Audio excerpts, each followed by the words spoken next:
Okey, Assalamualaikum warahmatullahi taala wabarakatuh dan selamat pagi. Okey.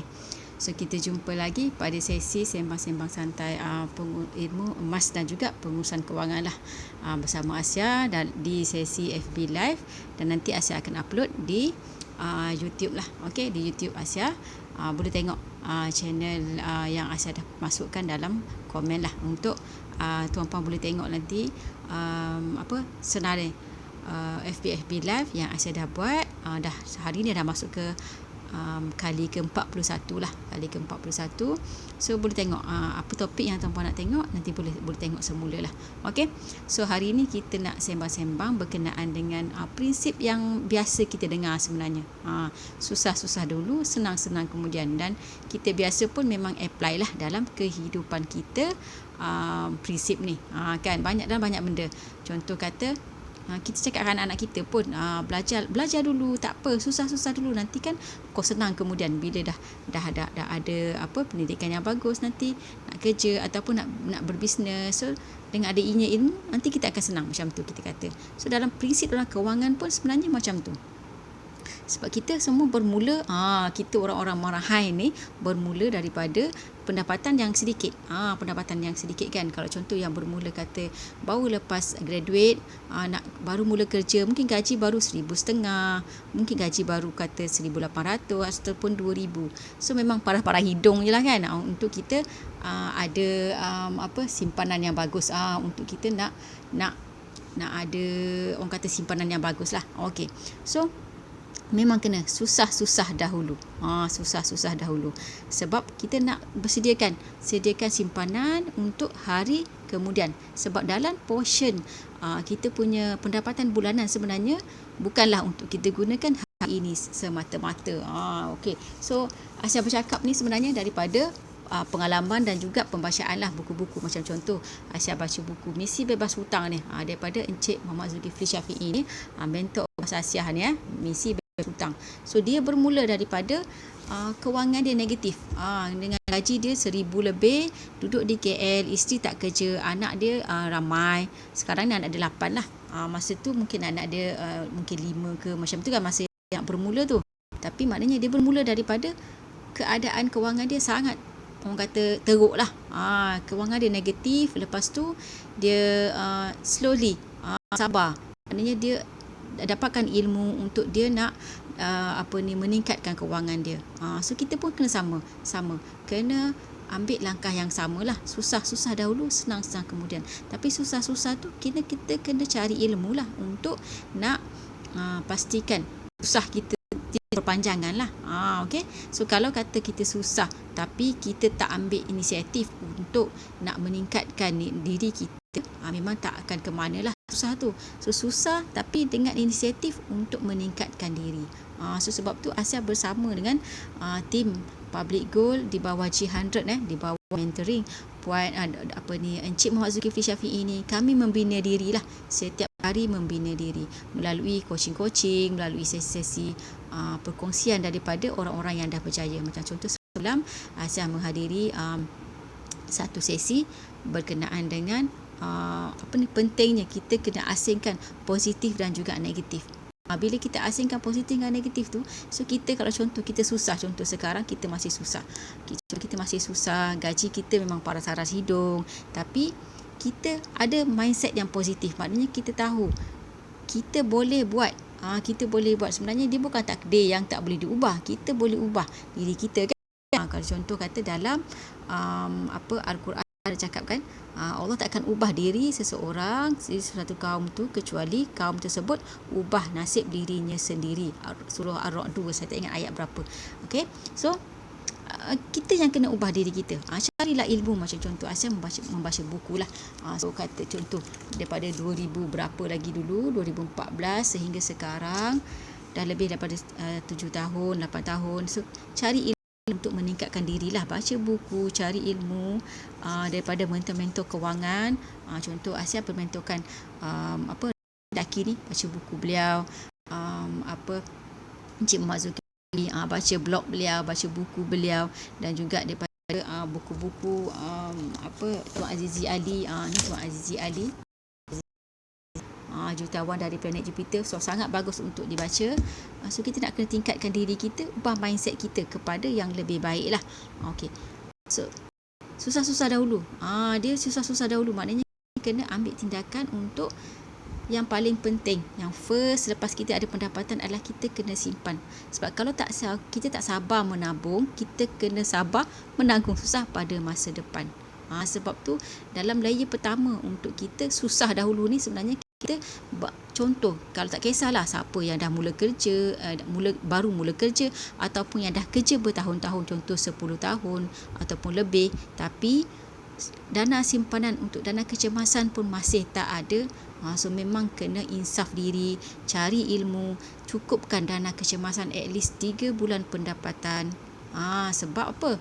Sebabnya memang kalau tanya, dia kajian daripada Bank Negara Malaysia. Bank Negara Malaysia ada buat kajian ya. Ni bukan kajian Asia lah, ini kajian daripada Bank Negara Malaysia mengatakan, maknanya 70%, maknanya kalau kita tanya 4 orang, 3 orang tak ada simpanan walaupun 1,000. Orang rakyat Malaysia ni, Bank Negara Malaysia buat kajian. So maknanya daripada 4 orang kita tanya, 3 orang tak ada simpanan walaupun 1,000. Bukan saya cakap tadi, kita kena ada at least pakar-pakar kewangan mengesyorkan kita kena ada simpanan 3 bulan pendapatan. Macam contoh orang yang bergaji 3,000, dia kena ada at least 3,000, maknanya dia kena ada at least 9,000 lah sebagai dana kecemasan. Maknanya kalau apa-apa berlaku, dia masih boleh survive dalam masa 3 bulan. Maksud macam tu lah maknanya. Sebab kita menggunakan duit kita, pendapatan kita tu untuk survive kan, untuk belanja diri kita. So maknanya kalau contoh kita ada 3 bulan dana kecemasan, so at least apa-apa berlaku kita masih dalam masa untuk semasa 3 bulan. Dalam masa 3 bulan. So dia kena ada dana kecemasan ni ada 3 layer lah, ada 3. Layer pertama adalah 3 bulan pertama, maknanya kita kena ada dana kecemasan 3 bulan pendapatan. Yang ini paling disyorkan dalam bentuk wang lah, dalam bentuk wang tunai. Maksud contoh kita masuk dalam tabung haji yang boleh senang dikeluarkan, tabung haji, ESB ataupun lain-lain lah. Tapi kalau contoh unit trust tak berapa sesuai, sebab dia ada tempoh masa untuk kita nak cashkan dia kan. Tapi ada pengecualian dah, nanti saya cerita. So yang kedua adalah 3 bulan yang seterusnya, maknanya cukupkan kepada 6 bulan. So 3 bulan pertama, lepas tu 3 bulan lagi. Tambah lagi 3 bulan. Maknanya kalau contoh gaji 3,000, tambahkan lagi 9,000 sebagai dana kecemasan layer kedua. So seterusnya adalah 3, cukupkan lagi 6 bulan.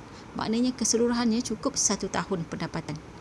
So maknanya kalau kita contoh terkesan disebabkan apa-apa je, dibuang kerja atau memang kita tak fit untuk bekerja lagi, so 1 tahun kita boleh hidup. Tapi dalam keadaan semasa kita terkesan dengan sebarang kejadian tersebut, kecemasan tersebut, kita masih boleh survive lebih daripada 1 tahun.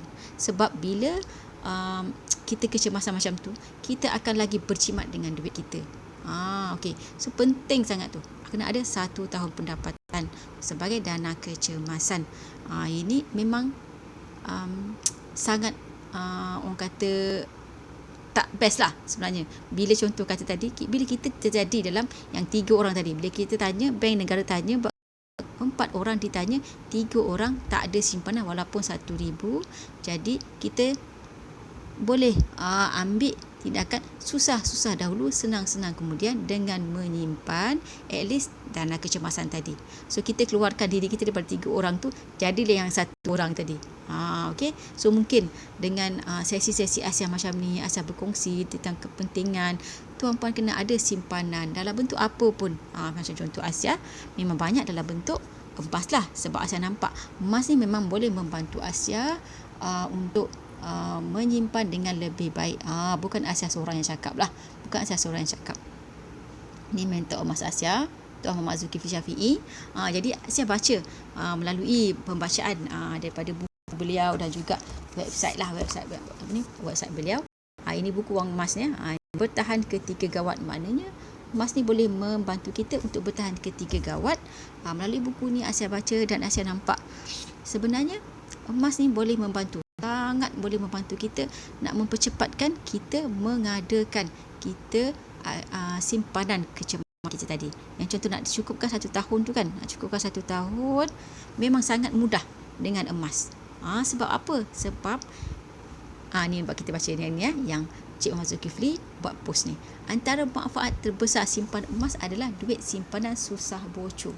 Susah bocor maknanya bila kita ada emas, kita sangat orang kata tak terkesan emosi lah untuk membeli. Jadi dia susah bocor. Sebabnya dia dalam bentuk emas ni. Contoh macam ni lah. Contoh macam ni. Ini 1 dinar. Ini 1 dinar. Yang ini 10 gram. So ini per harga. Dua ni bernilai 3,000 lebih lah. So yang ni 1,100, yang ini 2,600. So dalam 3,700 macam tu. So bila ada macam ni, tuan-puan ada simpanan macam ni 3,700. Contoh dah maknanya kalau gaji 3,000 dah ada dah ni 1 bulan pendapatan. 1 bulan pendapatan. Jadi bila ada ni sebenarnya dia berbeza emosi dia daripada kita ada duit ringgit lah. Saya tak ada pula duit ringgit hari ni. Ada tunjuk duit RM50 ke apa. Tak ada dengan saya sekarang. So bila kita ada duit RM50, contoh RM50 kan, kata dah dapat simpan dalam 1 bulan gaji 3,000. So 3,000 otak kita akan kreatif untuk tukarkan 3,000 tu kepada barang-barang yang kita rasakan ianya adalah keperluan. Tetapi sebenarnya bila kita fikir panjang, ianya mungkin hanya satu kehendak lah. Dan tidak penting pun untuk kita tunaikan pada masa tersebut yang kita masih tak ada lagi dana kecemasan. Okey. So, ini statement majoriti penyimpan emas takkan jual emas mereka kecuali untuk hal-hal yang benar mendesak dan yang menguntungkan sahaja. Contoh saya ni lah, saya takkan jual lah. Kalau contoh saya ni, dulu saya perempuan kan. So saya perempuan, saya dulu suka sangat pada pinggan korel. Saya suka sangat pada pinggan korel. Beg ke, baju ke saya tak suka sangat. Tapi saya suka sangat pada pinggan korel. Saya suka sangat. Sampai saya beli berkotak-kotak lah pinggan korel sebenarnya. Masa tu lah. Semasa saya tak kenal lagi ilmu emas ni. Maksudnya duit saya dalam bentuk RM. Saya nampak duit saya dalam bentuk RM. Bila nampak RM, saya rasa saya ada duit. Contoh masa dulu sebelum ni, dah setahun dah saya tak bekerja. Saya dah memencenkan diri saya duduk kat rumah dan saya sharing berkenaan dengan ilmu emas kepada sahabat-sahabat. Masa saya kerja, saya selalu outstation ke Langkawi. Sebab saya ada projek kat Langkawi lah masa tu. So saya pergi Langkawi je mesti saya beli 1 set pinggan korel. Sebab kepala saya ingat saya ada duit. So at the end bila saya pindah rumah dan saya kira macam kita kata kita clear store lah kan untuk nak moving tu, rupanya saya ada banyak pinggan korel yang saya tak gunakan pun. So sebenarnya itu adalah satu tak perlu pun. Macam contoh mungkin orang yang suka beli tudung yang mahal-mahal ke, tapi bila macam contoh bila dia orang kata stock checking balik tudung-tudung tu, mungkin ada pun yang dia tak guna. So sebab tu bila kita ada dalam bentuk duit, personalize saya punya experience, saya beli benda yang tak penting, saya beli benda yang saya tak perlu dan macam sebenarnya membazir untuk saya. Sebab dah cukup dah saya punya pinggan untuk saya guna, tapi saya still beli sebab saya rasa saya ada duit. Tapi bila saya kenal ilmu emas ni, melalui pembacaan saya daripada buku ni, buku Wang Emas dan juga blog mentor saya ni lah, blog mentor saya. Kalau tuan-puan nak masuk boleh masuk muhamadzulkifli.com muhamadzulkifli.com Muhammad Zulkifli, nanti tengok gambar dia okey. So tengok gambar dia nanti dekat blog dia tu muhamadzulkifli.com. So nanti boleh baca melalui dia macam mana dia boleh menyimpan lebih banyak wang lah kiranya, menyimpan, kita tukarkan wang kita kepada emas, jadinya dia boleh dengan cepat. Macam contoh saya yang ini, saya 3,700 ni saya simpan dalam bentuk emas ni. So kira macam adalah maknanya emas saya yang saya tukarkan dah bertahun-tahun. Contohnya saya first beli emas ni pada tahun 2014 tu ada So kalau saya rasa kalau duit tu masih dalam bentuk duit dan saya pegang, maknanya contoh dalam tabung haji ke, dalam bank ke, saya rasa dah lama dah duit tu tak ada, dah bertukar jadi bentuk lain. Okey. So memang sangat yang kita kata tadi dalam bentuk dana kecemasan, yang saya kata tadi kan, ada exception lah untuk yang 3 bulan pertama tadi. Yang saya kata tadi, 3 bulan pertama ni sebaiknya dalam bentuk duit. Cuma kalau contoh, sebab saya ramai jumpa orang, betul tadi kan, yang laporan Bank Negara pun cakap 75%, maknanya daripada 4 orang kita tanya, 3 orang tak ada simpanan walaupun 1,000. Sebab bila disimpan je 1,000, emosi dia, duit tu dia nak beli barang. Tapi bila saya tukarkan, yang kata doktor, kalau bagi orang yang tak ada dana kecemasan tu dulu, kerja dah bertahun-tahun, saya pernah jumpa orang yang dah kerja lebih daripada 10 tahun tapi tak ada simpanan pun even 1,000. Okey. So memang perlulah bagi orang yang macam ni, dia kena tukarkan duit dia kepada dalam bentuk macam ni, kepada bentuk emas pelaburan macam ni lah. Kenapa kalau saya bercakap pasal emas, saya merujuk kepada emas pelaburan? Sebab contoh macam ni, kalau contoh tuan puan nak jual, contoh yang public gold lah, yang lain saya tak apa pakar lah, saya tak pakar. Contoh yang public gold, contoh macam ni, dia punya susut nilai hanya 9% berbanding, saya tak ada pula, saya tak keluar, tak buka pula saya punya gelang, berbanding kalau contoh tuan puan emas dalam bentuk gelang, cincin dan sebagainya, susut nilai yang tu sangat tinggi, boleh mencapai sehingga 40%.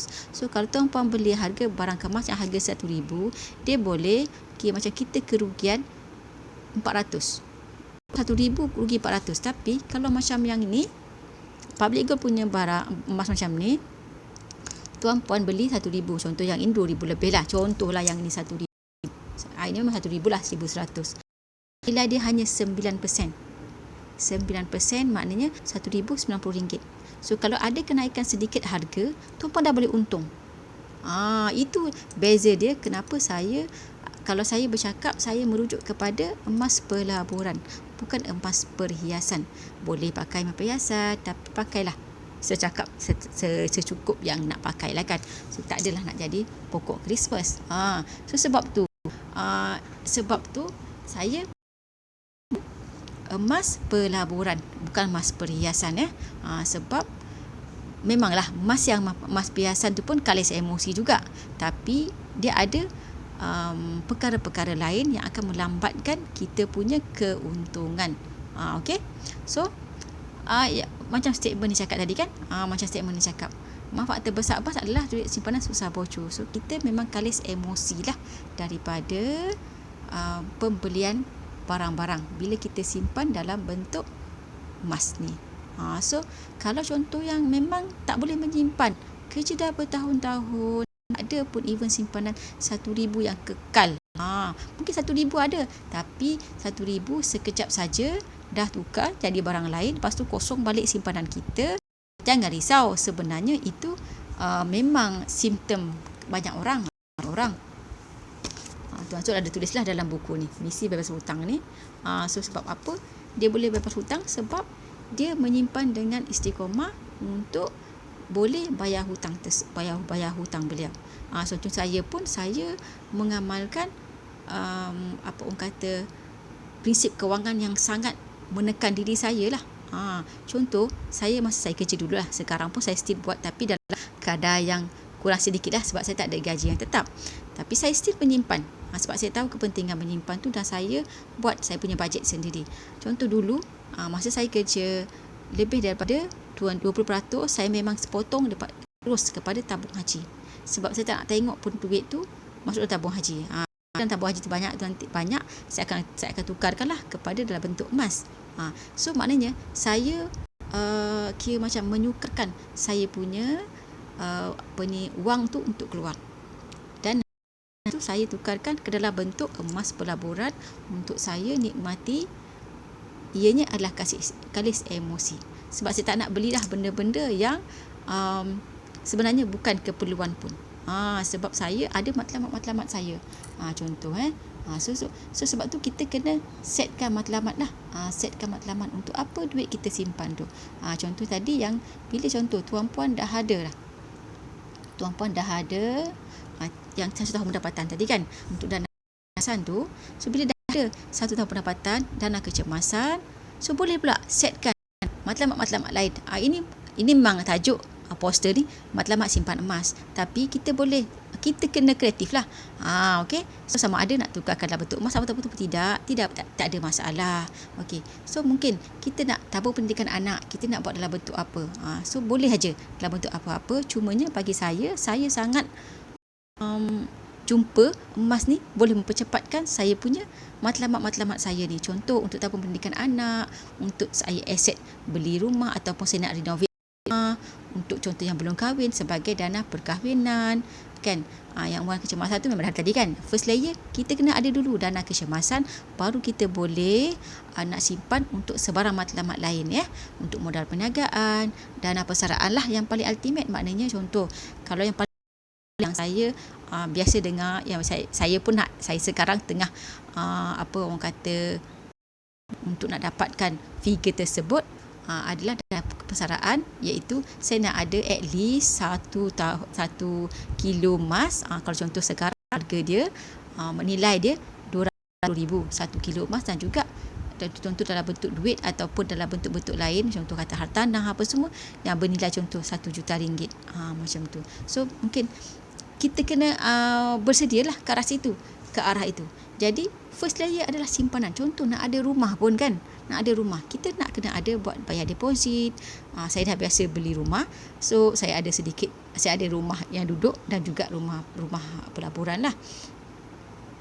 Allah bagikan rezeki untuk saya ada rumah pelaburan dan juga rumah sendiri.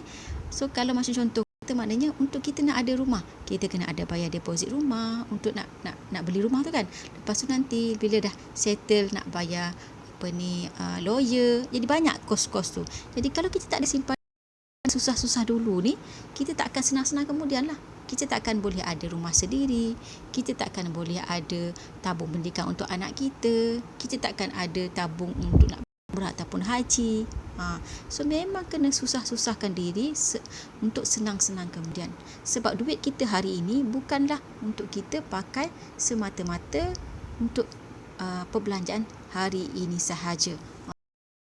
Kita kena ada mindset orang kaya. Mindset orang kaya ni apa? Mindset orang kaya ni apa? Mindset orang kaya adalah dia menyimpan dulu sebelum guna duit.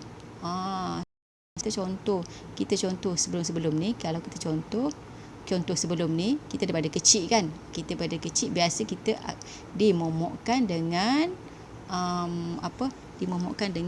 kita ada duit, belanja dulu. Kan biasa kita kat sekolah, kita pergi sekolah, mak kita kan cakap macam, sebab belah mak kita pun, kita tak boleh salahkan mak kita lah, sebab mak kita ni tak ada tak dapat, mungkin macam saya lah, mungkin ada tuan-puan yang mak orang muda dapat pendidikan kewangan yang bagus, Alhamdulillah lah kan. Tapi macam contoh mak saya tak ada formula kewangan yang bagus, tapi dia menyimpan, maknanya dengan adanya simpanan yang selepas dia guna pun dia still ada simpanan.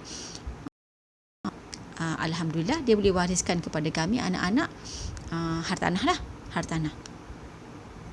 So maknanya dengan orang tak ada pendidikan pun still boleh ada. Tapi dengan saya tahu mak saya memang sangat ketat juga dia punya pengurusan kewangan, sebab tu dia boleh ada rumah sendiri selepas ayah saya meninggal dunia.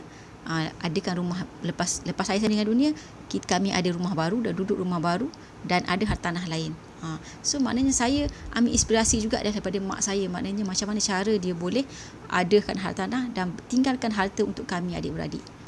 Okay, so maknanya contoh kata daripada pembacaan buku-buku saya ni, daripada pembacaan buku saya ni, daripada buku mentor saya ni, Robert Kiyosaki, daripada Tuan Azizi Ali. So memang orang kaya punya mindset adalah simpan dulu baru belanja. So macam contoh yang ini, apabila urus gaji pendapatan ni, untuk kita simpan dulu. Gaji / pendapatan tolak simpanan sama dengan belanja.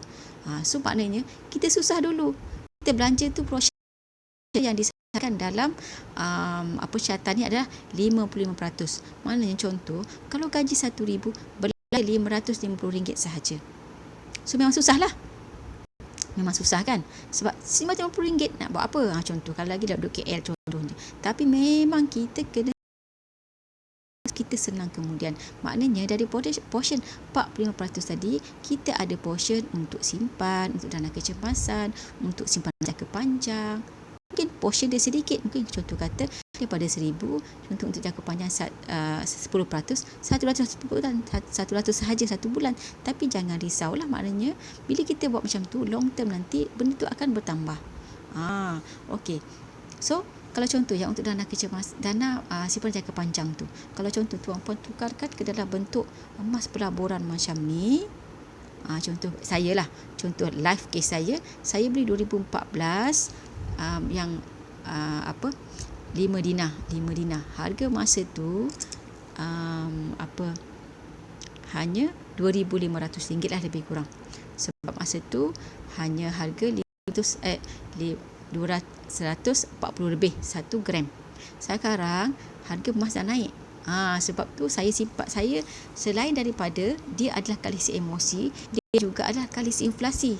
Jadi bila kita simpan contoh yang untuk long term, lebih daripada 2 tahun, memang sangat disarankan tukar kepada dalam bentuk emas, sebab emas dah mengekalkan kuasa macam kata dividen dia lah. Maknanya keuntungan daripada pelaburan tersebut lebih daripada 10% setiap tahun, lebih daripada 10 tahun. So secara purata dah lebih daripada 10%, dah lebih daripada 10 tahun. So contoh, saya dah simpan yang daripada 2014 tersebut, keuntungan saya dah mencecah separuh lah. Okey. So separuh. Kalau lepas saya dah tolak daripada tolak daripada saya punya spread, maknanya susut nilai. So memang sangat untung lah sebenarnya. Sangat untung. Jadinya kita sebenarnya nak memang balik lah. Kita nak buat apa pun kena ada dengan ilmu. Jadi dengan ilmu, macam contoh saya, dengan ilmu saya baca daripada buku Wang Mas ni lah. Saya ada baca buku-buku emas lain lah. Contoh daripada buku Azizi Ali, Tuan Azizi Ali pun ada pasal ilmu emas, dan pada buku Tuan Syukur, Tuan Syukur Hashim tu Maha Guru Emas Malaysia, dikenali sebagai Maha Guru Emas Malaysia. So saya pun belajar banyak daripada beliau lah. So yang mainnya saya belajar daripada Tuan Muhammad Zulkifli Syafi'i ini, dan juga daripada blog beliau. So daripada situ saya dapat idea, emas ni boleh mempercepatkan saya punya simpanan lagi cepat banyak, dan juga dia akan beri keuntungan dalam masa jangka panjang. Sebab dia adalah kalis inflasi. Dah terbukti kalis inflasi sejak daripada zaman Nabi lagi. Di mana zaman Nabi, ini mungkin klise, tapi kita boleh ambil, memang betul benda ni boleh berlaku. Benda ni berlaku, maknanya daripada zaman Nabi, Nabi pernah meminta sahabat membeli 1 ekor kambing dengan 1 dinar. So 1 dinar ni, yang ni lah yang 1 dinar. 1 dinar ni kecil je, duit 10 sen je. 1 dinar ni sebesar duit 10 sen. So berat dia 4.25 gram. Harga sekarang 1,100 lah. 1,100. So masa saya beli dulu, kan 100 lebih saja. So harga dia baru dalam 600. Tapi 2014 500 tu boleh beli seekor kambing. Sekarang pun 1,100 boleh beli seekor kambing. So dia memang kalis inflasi. Jadi tuan-puan sangat disarankan. Sebab tu saya gigih berkongsi melalui post saya, melalui FB live saya, berkenaan kepentingan ada simpanan emas. Bukan saya saja yang kata. Benda ni kita tengok pula apa pandangan pakar berkenaan dengan simpanan emas ni. Maknanya keperluan tuan-puan ada emas ni dalam portfolio kewangan tuan-puan. Berapa banyak perlu simpan emas? Ini pakar-pakar yang cakap macam tadi yang buku Tuan Azizi Ali ni. Tuan Azizi Ali tu dia pakar kewangan Malaysia. Ini Tuan Azizi Ali kan, sama kan gambar tu dengan yang gambar first tu. Berapa banyak perlu ada simpanan emas? Maknanya memang pakar mengatakan at least 10%. at least 10% kena ada. Berapa banyak perlu simpan nama? Kena ada juga. Untuk semua orang kena ada. Sebab emas ni, yang contoh tadi, satu, kalis emosi, kalis inflasi, dan banyak lagi sebenarnya lah kalau saya nak cerita berkenaan dengan emas ni. So, pakar cakap macam tu mesti ada. Kenapa?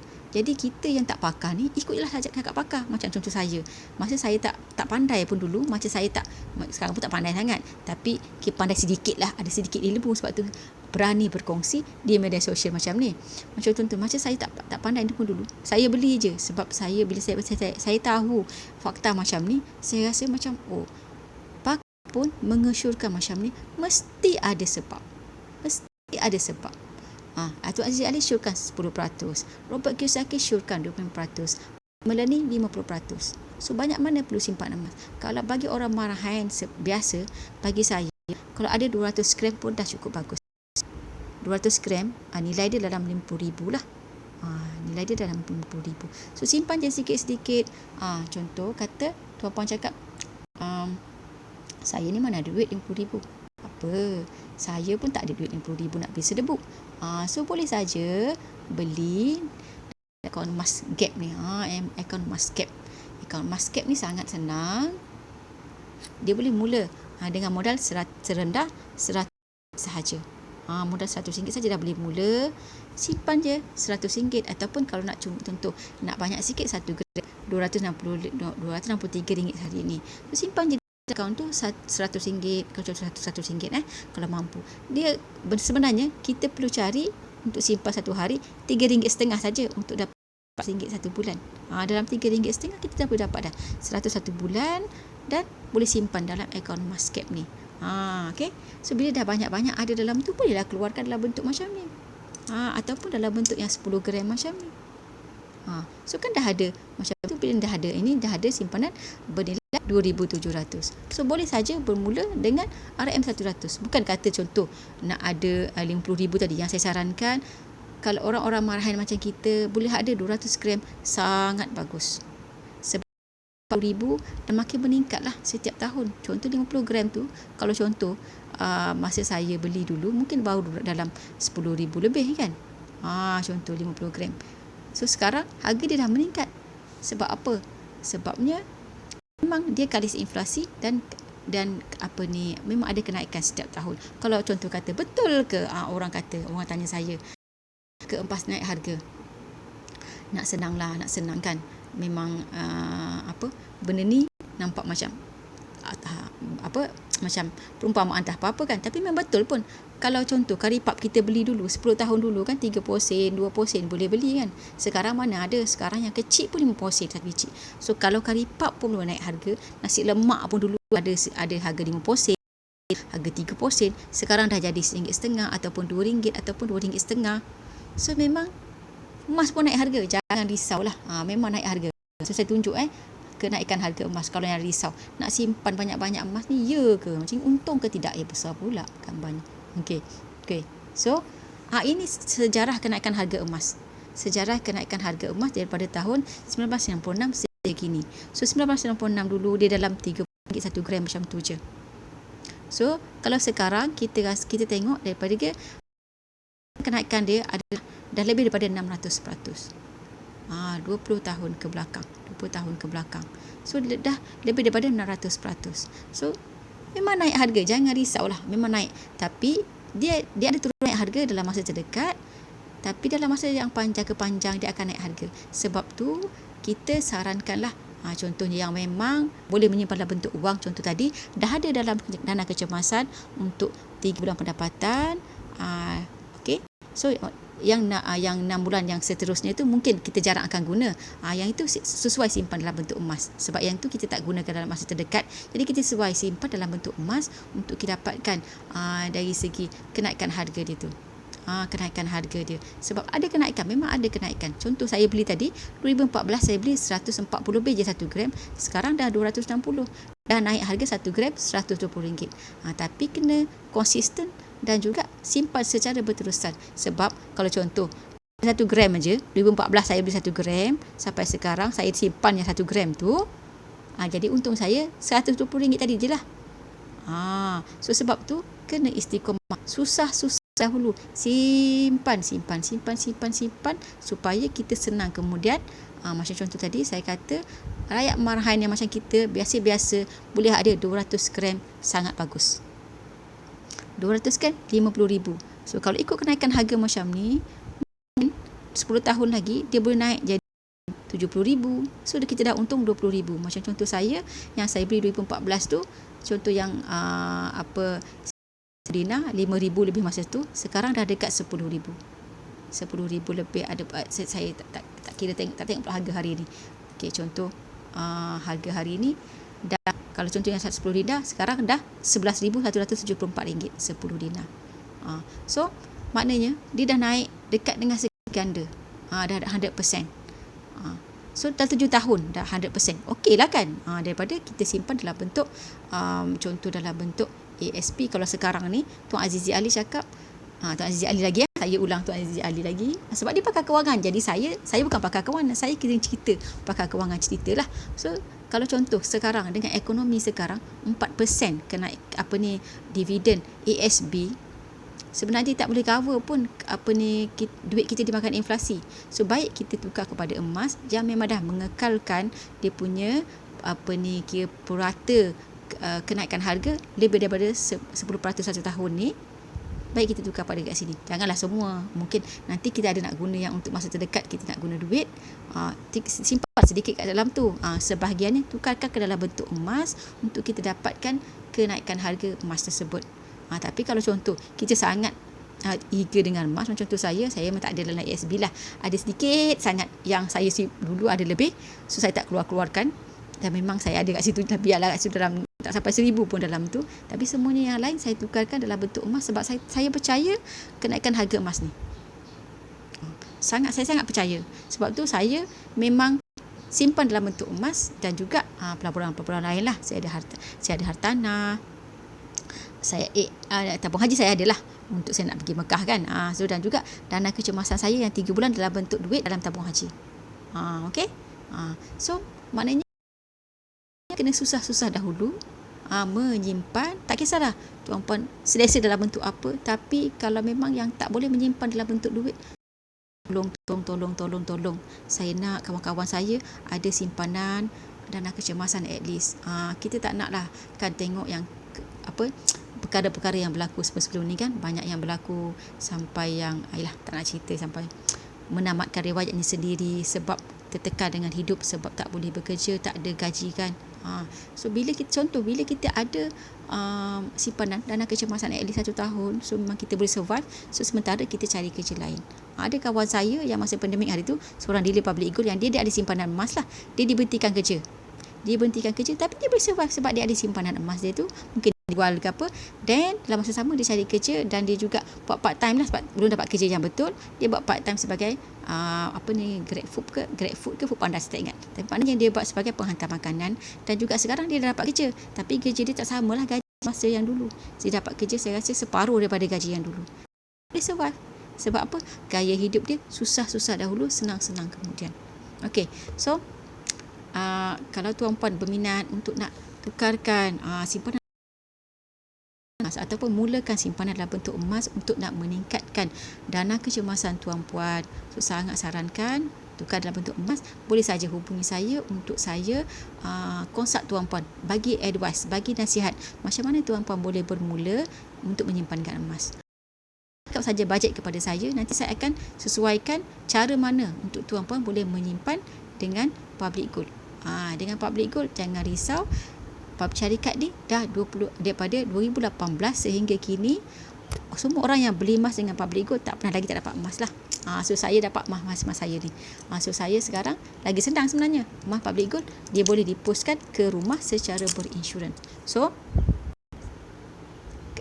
ingat je, kita jangan nak senang hari ini tapi susah kemudian, tapi kita susah-susah dahulu untuk senang-senang kemudian. So nanti semoga berjumpa lagi di hari mungkin esok saya akan bercerita berkenaan dengan topik-topik lain lagi. So assalamualaikum warahmatullahi wabarakatuh.